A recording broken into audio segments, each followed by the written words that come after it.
Essa thumb não é um clickbait, não. Nós literalmente fomos expulsos de uma igreja aqui na nossa diocese.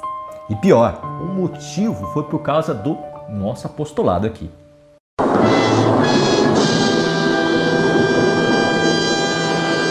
Pois é, isso aconteceu em meados de 2020, no auge da pandemia, quando as igrejas estavam fechadas e nós privados dos sacramentos e da Sagrada Eucaristia. E naquela época, eu e Adam pegávamos o carro e íamos de igreja em igreja nos horários das missas que estavam sendo feitas transmissões ao vivo e tentávamos encontrar uma que conseguíssemos entrar. Até que a gente encontrou uma perto da nossa antiga casa em São José dos Campos, onde as missas eram transmitidas numa área externa. E lá o padre permitia aos fiéis acompanhar as missas e inclusive nos dava a Sagrada Eucaristia na hora da comunhão. E ficamos frequentando essa paróquia por bastante tempo. Ao mesmo tempo, devido à pandemia, nós intensificamos os conteúdos que fazíamos aqui no nosso apostolado. Passamos a rezar o Santo Terço todos os dias, pedindo o fim da pandemia e a volta das Santas Missas. Como passamos a fazer vídeos falando sobre assuntos da fé, que hoje são as PRCs, Pequenas Reflexões Católicas. E também fizemos aqui uma campanha, que foi o que causou essa confusão com o padre. O Estevão gravou o vídeo e lançou a campanha Devolva-nos a Santa Missa, que é este vídeo aqui que está passando no card. O vídeo explica o que nós, leigos católicos, poderíamos fazer para que as Santas Missas voltassem a ser públicas, dividindo em 3 ações: a jurídica, a política e a espiritual. Na ação jurídica, eu explicava como contornar as medidas judiciais que proibiam os eventos religiosos. Na ação política, eu sugeria uma forma dos fiéis se organizarem e pedirem educadamente para os bispos diocesanos a volta das missas públicas. E na ação espiritual, eu dizia que não adiantava nenhuma das ações anteriores, se não rezássemos todos os dias a Deus por isto. E é isso. E pessoal, eu conheço o meu marido e sei que quando o temperamento dele sanguíneo ferve, o comportamento dele é explosivo e inconsequente. Mas neste vídeo ele se comporta como um verdadeiro fleumático. Deixa muito claro que não devemos nos exaltar e brigar com o bispo. Ou seja, é um vídeo correto, organizando os fiéis para pedir de volta educadamente o maior bem que nos foi restrito, a Eucaristia e os sacramentos. Pois é, o vídeo rodou aqui na diocese e chegou no padre que deixava assistir a missa, conforme a gente explicou no começo do vídeo. Só que o padre não viu o vídeo, ele foi apenas alertado por um funcionário, que também a gente não sabe se viu ou não, que disse ao padre que o casal que estava vindo à missa todos os dias na paróquia dele liderava uma campanha estimulando manifestações para que o bispo liberasse a missa. E depois disso, quando nós fomos a uma dessas missas, o padre a celebrou normalmente, porém, no final dela, pediu para que seu funcionário nos procurasse e pedisse para esperá-lo, que ele queria falar conosco. E passado algum tempo, o padre apareceu com um olhar bravo e nos levou para o fundo da igreja. E simplesmente começou a nos xingar por causa da nossa campanha e questionou a nossa falta de coerência fazendo uma campanha dessas, mesmo frequentando a sua missa. E disse com todas as letras para que nunca mais voltássemos lá. Eu tentei argumentar na hora, dizendo que seria incoerente da nossa parte fazer o contrário.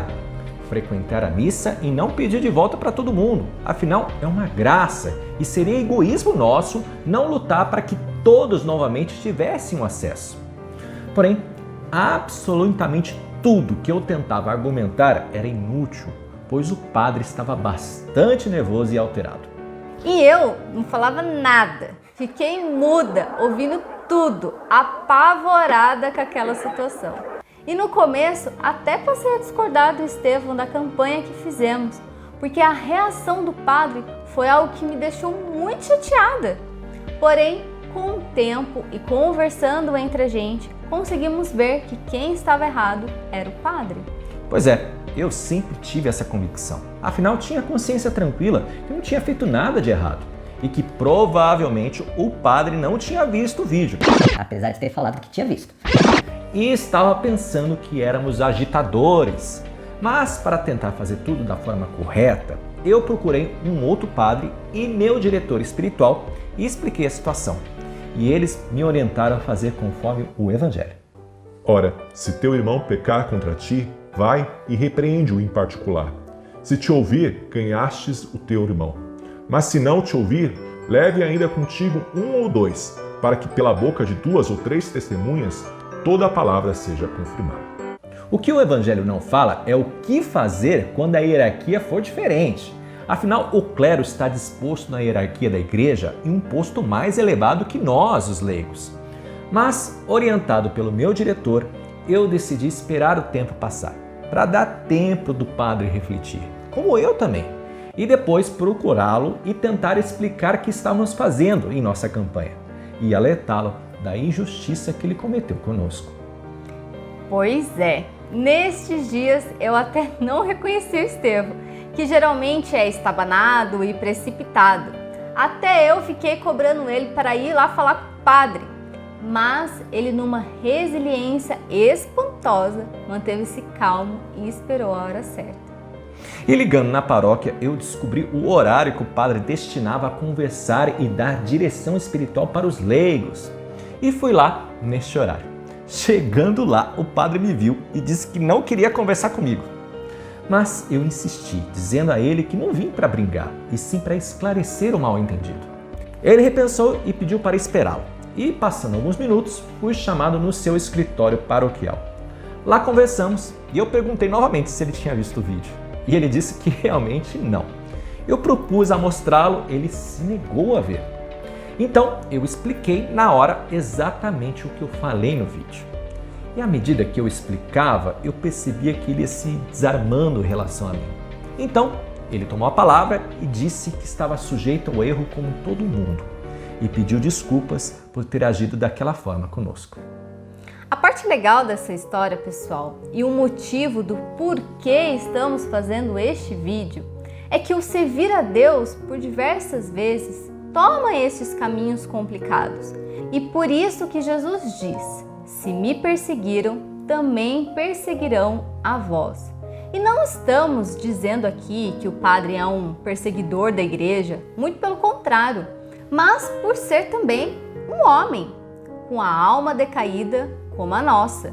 Ele está sujeito ao erro como nós, e assim como um padre pode errar, nós podemos errar também. Por isso que esse ensinamento da igreja é tão importante, que quando o irmão pecar contra nós por um ato de amor e não de vingança, devemos seguir conforme Jesus nos ensina no evangelho que citamos. Procurar desfazer a confusão do erro do irmão com paciência e caridade, querendo que o irmão reconheça seu erro sim, mas não para limpar sua honra, mas para que ele reencontre o caminho da verdade. Afinal, pessoal, amar o próximo não é exatamente isso? Querer para ele a salvação de sua alma como devemos querer a nossa? Que Jesus, em sua sabedoria infinita, possa inspirar as nossas ações, tanto na benevolência da correção como no reconhecimento de nossas falhas. Salve Maria!